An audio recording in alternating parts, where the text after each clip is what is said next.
Eliza Grace Thornton did not cry when the wagon rolled away from the only home she had ever known. She did not cry when the widow pressed $40 into her shaking hand and whispered an apology she did not mean. She did not cry when the man beside her drove the horses through blinding snow without speaking a single word for 6 long hours. But when she stepped into a freezing cabin and saw 3 motherless children huddled by a dying fire, staring at her like she was either their rescue or their ruin, her hands began to shake so badly she thought she might fall. The Montana Territory was locked in winter, November of 1882, and the cold felt sharp enough to cut skin. The wagon jolted over frozen ruts, slamming Eliza's shoulder against the wooden side. She stayed silent. Silence had become a habit. 6 hours of wind, snow, and the broad back of the man who had paid for her like she was a mule or a sack of grain.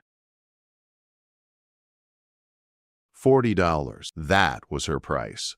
She pulled her thin shawl tighter, though it barely slowed the cold. The fabric was patched and worn, and the wind slipped through it without effort. Her teeth chattered as she finally spoke, more to prove she still existed than to start a conversation. "The storm's getting worse." "I know." His voice was low and rough, like gravel under boots. He did not turn around. Eliza pressed her lips together and stared at the back of his head. Dark hair touched with gray, shoulders wide and strong, hands steady on the reins. Samuel Colton, 38 years old, widower, father of 3. That was all she knew. That was all the widow had told her before sending her away. "He is a good man," the widow had said.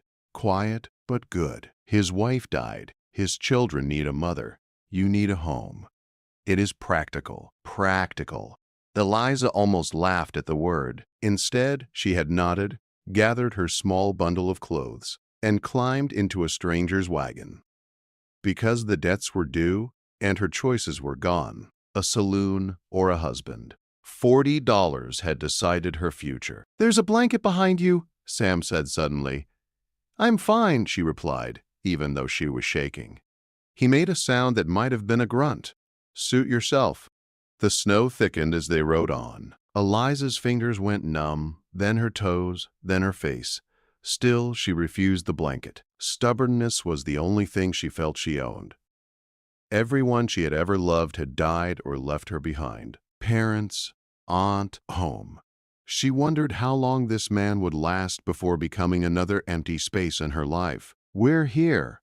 She looked up and saw the shape of a house through the snow. 2 stories, a barn, sheds half buried in white. Smoke curled weakly from the chimney. Sam stopped the wagon and climbed down. He did not offer his hand. He simply waited. Eliza climbed down herself, sinking into snow up to her ankles. "Doors unlocked," he said. "Go on in. I'll see to the horses." He walked away without looking back. Eliza stood alone, snow gathering on her shoulders, staring at the house that was supposed to be her home. She felt nothing. That scared her more than fear ever could. The door creaked open. Cold air and silence greeted her. Then she saw them. 3 children stood by the fireplace. The youngest was a small boy clutching a wooden horse, his gray eyes wide and unsure. Behind him stood a girl with light brown hair and a face too serious for her age. In front of them stood an older boy, arms crossed, eyes sharp with anger and fear. No one spoke. "Hello," Eliza said softly. The little boy waved his toy. "Hello." The girl hid behind the older boy. The boy did not move. "I'm Eliza," she said. "I'm going to be staying here." "We know who you are," the boy said. "Pa bought you." The words hit her hard, but she held herself still. "Thomas," a voice said behind her. Sam stood in the doorway, snow melting on his coat. His face was unreadable. "That's enough," he said. "You will treat her with respect."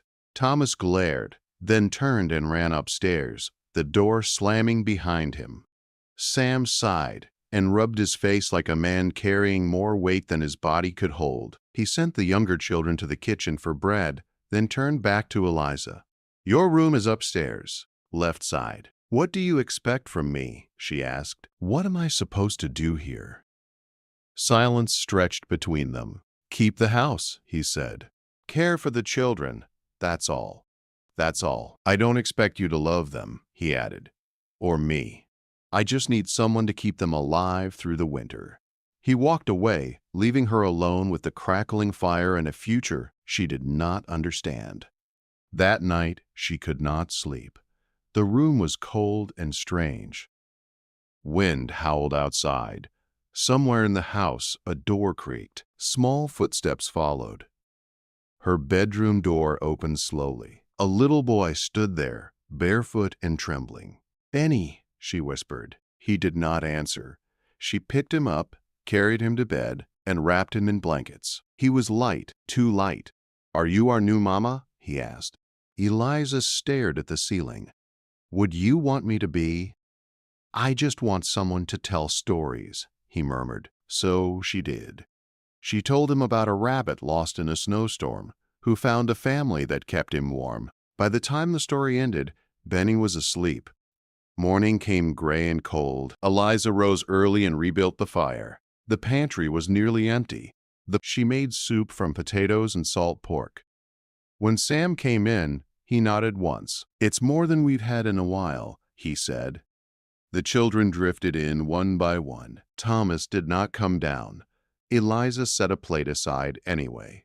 Days passed.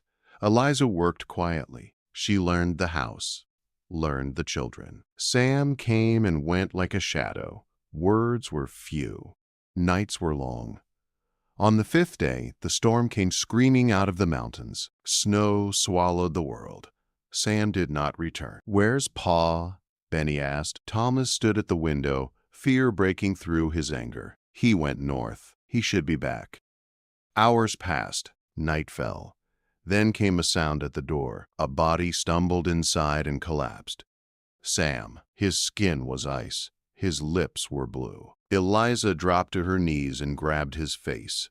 "No," she said fiercely. "You don't get to leave. Not tonight." The fire roared higher as she worked, ordering the children, rubbing warmth back into him, refusing to let him slip away. By morning, the storm had passed, and Sam Colton was still alive. But something in that house had changed forever. The days after the storm moved slowly, like honey thickened by cold. Sam stayed close to the house while his strength returned, his movements careful, his breath still shallow when he pushed too hard. He did not talk about the night he nearly died.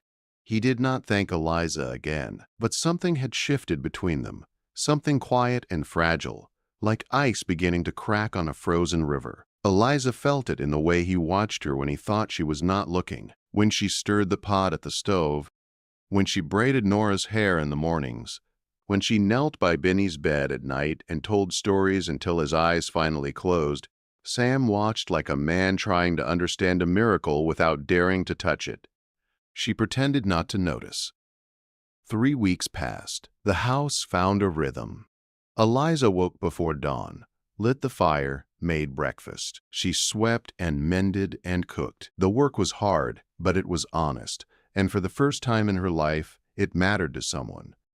Benny stopped tiptoeing around her. He followed her everywhere, asking endless questions, clutching her skirts, dragging her to see every drawing he made with bits of charcoal.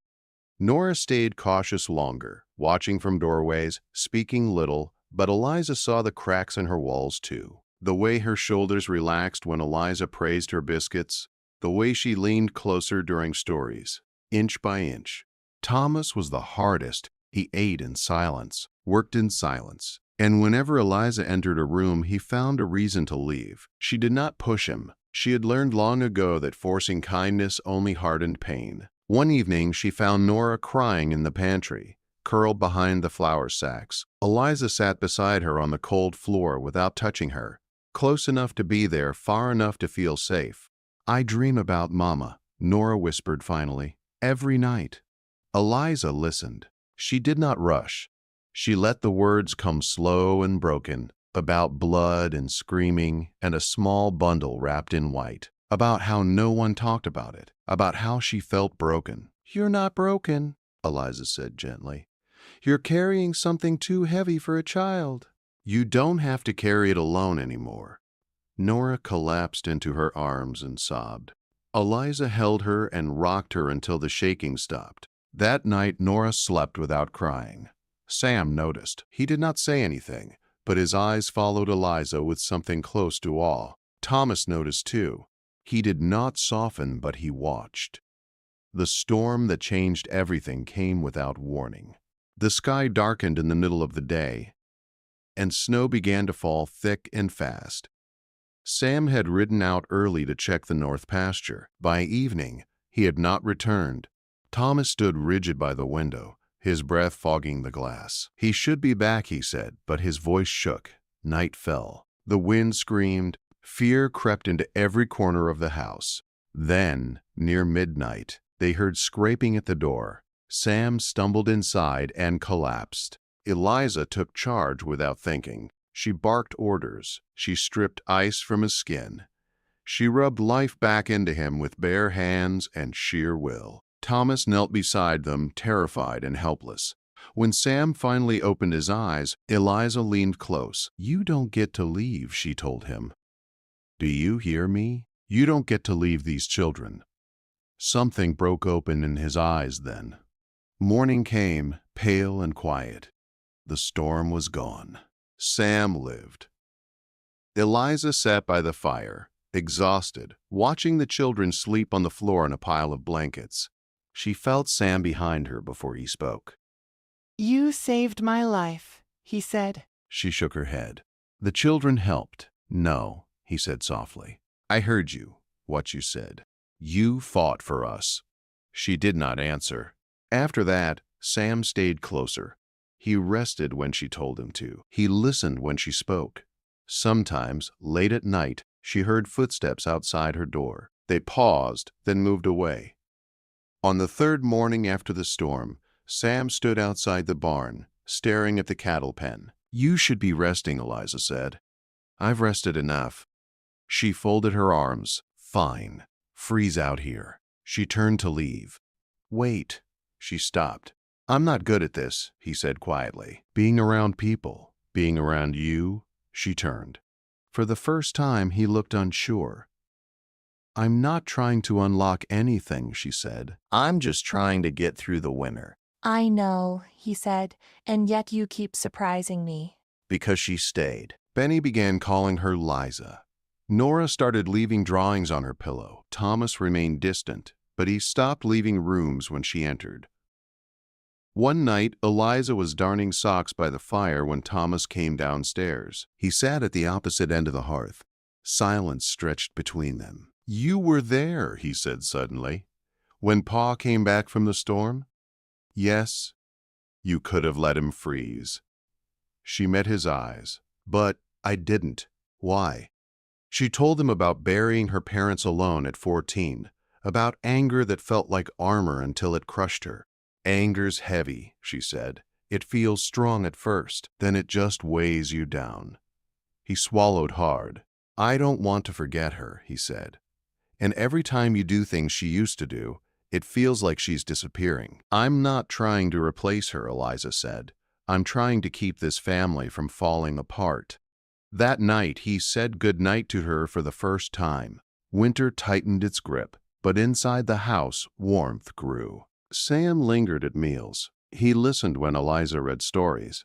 Sometimes, late at night, they talked quietly about nothing and everything. About the ranch, about her childhood, about Hannah, carefully, like touching a healing wound. "She would have liked you," Sam said once. That scared Eliza more than his silence ever had. Then, one morning, hoofbeats thundered outside.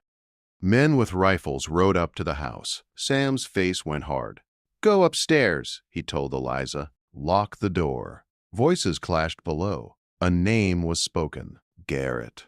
Threats hung in the air like smoke. Then the men left, promising they would return.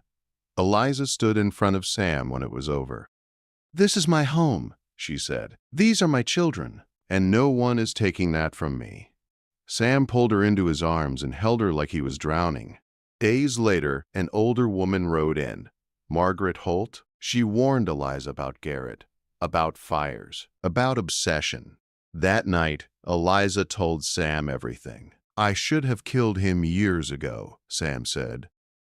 "No," Eliza said firmly. "We beat him the right way."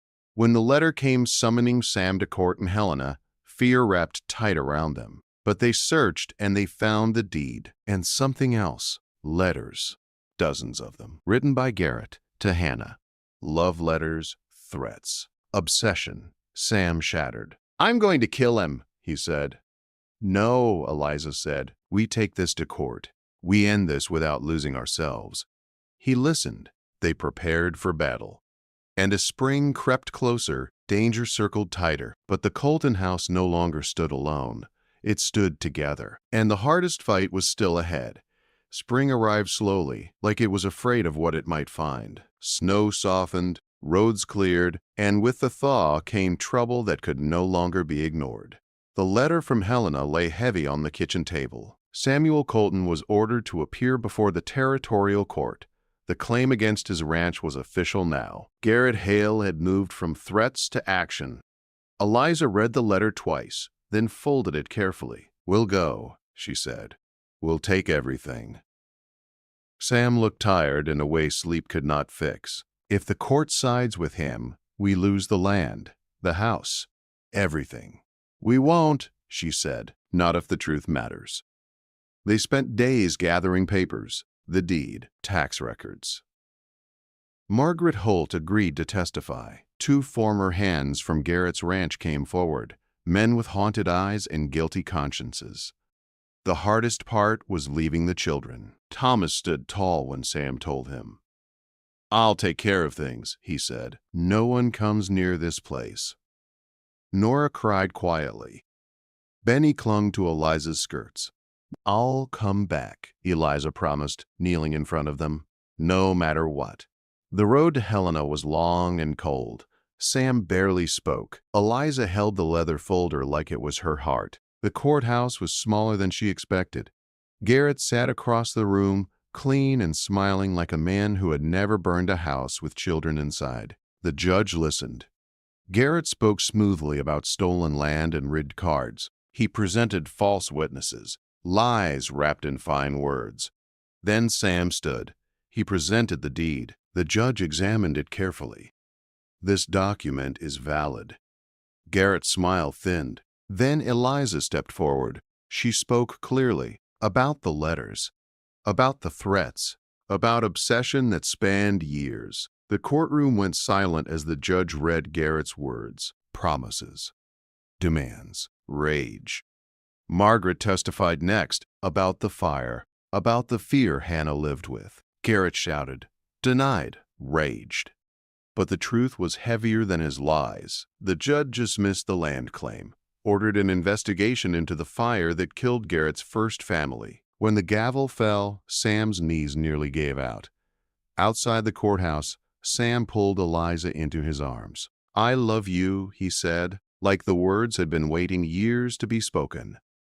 "I love you too," she answered. Without fear this time, they rode home lighter than they had left. The children saw the wagon coming from far off. "We won," Sam said, lifting Thomas into a fierce hug. Nora sobbed with relief. Benny laughed. Margaret stood on the porch, arms crossed, hiding a smile. Garrett was arrested weeks later. Evidence piled high. He was convicted by summer. Sam did not attend the hanging. "He can't hurt anyone again," he said. "That's enough." Life bloomed. The ranch prospered. Laughter returned to the house. Stories filled the nights. Then Eliza noticed she was tired all the time, sick in the mornings. When she told Sam, his hand shook as he held her. "A baby?" he whispered. "We're having a baby." Fear flickered through her. Hannah's shadow lingered. "I won't let anything happen to you," Sam said. "I swear it." The baby came in October. A girl. Loud. Perfect. They named her Hope. Winter returned gently this time. Eliza stood on the porch with Hope in her arms, snow falling soft around them. Sam wrapped his arms around them both. A year ago, she had been sold for $40. Now she had a family. That night, they gathered by the fire, Thomas carving wood, Nora leaning against Eliza. Benny drawing pictures, Sam holding hope. "Tell us a story," Nora said. Eliza smiled. "Once there was a girl who thought she had nothing," she began, "but she learned that home isn't where you come from. It's who chooses to stay." Outside, the snow fell. Inside, the Colton family stayed warm, together.